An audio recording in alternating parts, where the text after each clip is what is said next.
Okay, so I want to tell a little story about this thing that happened one time with this girl I knew. All right, so when I was in the fifth grade at Vanderbilt Elementary School, my teacher's name was Mrs. Kaplowitz, Dale Kaplowitz. And she was one of the better teachers I ever had. She helped me out a lot. I did pretty well under her and her tutelage. I mean, I ended up skipping fifth grade under her watch. I actually started her class in the fourth grade. And then, since I was doing schoolwork, classwork for both grades at the same time and doing pretty well, plus I was actually supposed to be in fifth grade, not fourth. I got left back at first. They decided, the school district, to let me skip. So I ended up going from fourth to sixth grade. And yeah, she was great.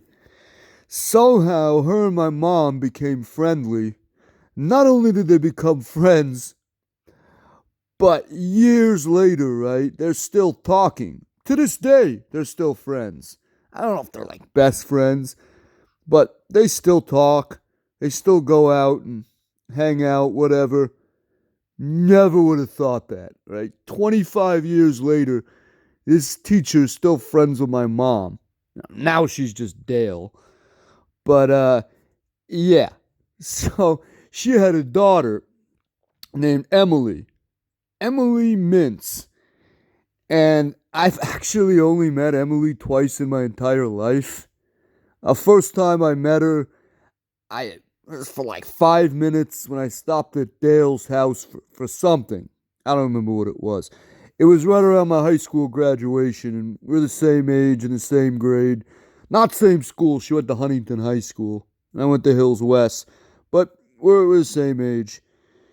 And I walk into Dale's backyard, and this girl's just standing there. I mean, she's drop dead gorgeous, cute as a doll. She's wearing this little like skirt, sexy dress, and a pair of heels. And I was like, like like I said, I'd never seen her before in person. And god damn, Dale, I did not know you had such an attractive daughter. Mm. So this is like June 2002. Fast forward to early 2003. Now, February 2003. Now, for those of you who don't know, my parents are what you call like therapy junkies. Well, it was mostly my dad. My dad is one of these people that thinks that like therapy is this magical cure for everything in life.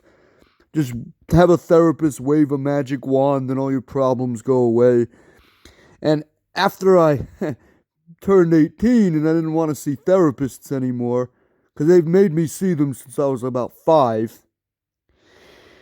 Yeah, my dad would just get on my case and he'd be like, "You should go to therapy, David. I've been going for 4 years and it really helps." Yeah, well, it doesn't help me. I'm sorry. I think it's mostly a scam.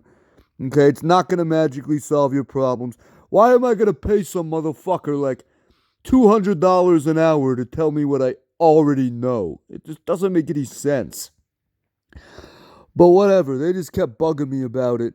And like I said, medication too. I also refused to take medication anymore when I turned 18 because I just felt, again, I didn't need it.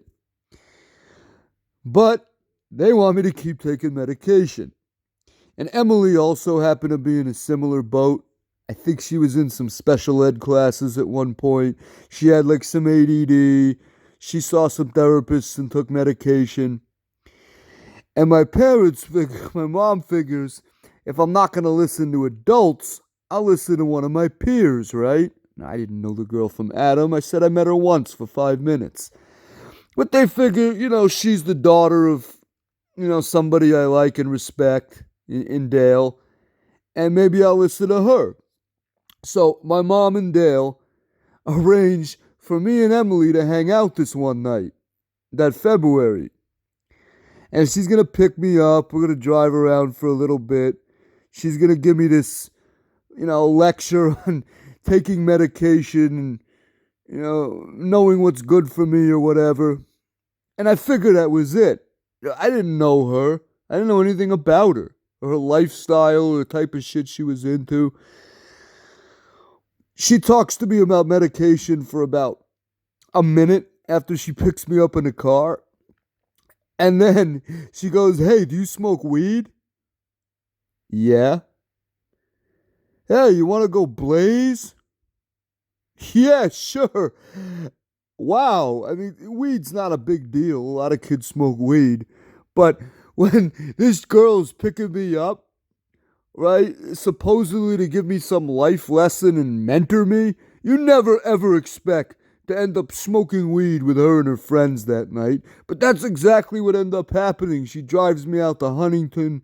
We chill with like a bunch of her friends, get fucking stoned. And I'm like, God damn, if my mom and Dale knew this, my mom knows about it. I told her about it at least once at some point. I don't think Dale ever found out. I don't know what she would say to that. She probably would laugh, knowing her. At this point, she would laugh. But yeah, we went out and just got high as fuck. And I remember at one point, yeah, Huntington used to be really racist. Long Island was racist. Huntington was racist by Long Island standards. Right? Like Mariah Carey grew up in Huntington till she was, I don't know, in middle school. And that town was so racist, they had their car set on fire for being an interracial couple. Then they went and fled one town over to Greenlawn. But I guess it was still kind of racist even in 2003 because this one guy we were trying to get weed off of, right? Some kid in a Jeep, driving a Jeep. So we're sitting in the back of his Jeep and he's rolling up a blunt and we're just, killing time. And then all of a sudden, I think he did it on purpose because he knew Emily was Jewish. And he was trying to be an asshole. But he starts like saying all this anti-Semitic shit, all these like dirty Jewish jokes. Now, me, I don't give a fuck. I find racial humor hilarious. Even Jewish jokes. You want to tell me some joke about like Jews in an oven at Auschwitz? Fine, if it's good, I'll laugh. Now, she found this offensive. I later found out she's like a massive SJW, 2016. And I guess even then, because instead of just sitting there and just taking it for a few minutes so we could get some weed and get out of there, no, she won't even put up with that much. She goes, "You know what? I find this really fucking rude and offensive. I'm Jewish, if you didn't know, and I ain't gonna take this shit, okay?" And the kid's just like, I guess he's not used to being called out. He's, what the fuck? Like, I care?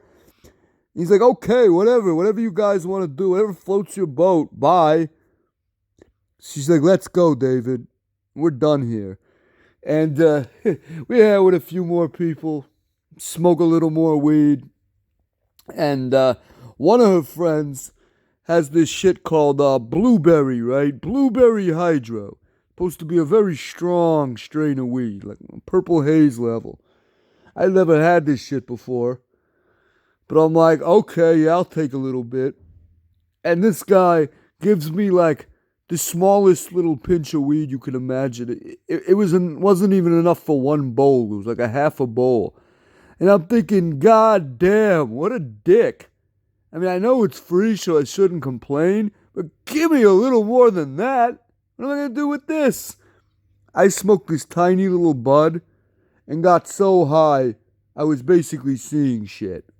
About as high as I've ever got in my life. Wow. I never thought such a small amount of weed could get me so fucked up. I gotta get some more of this blueberry shit.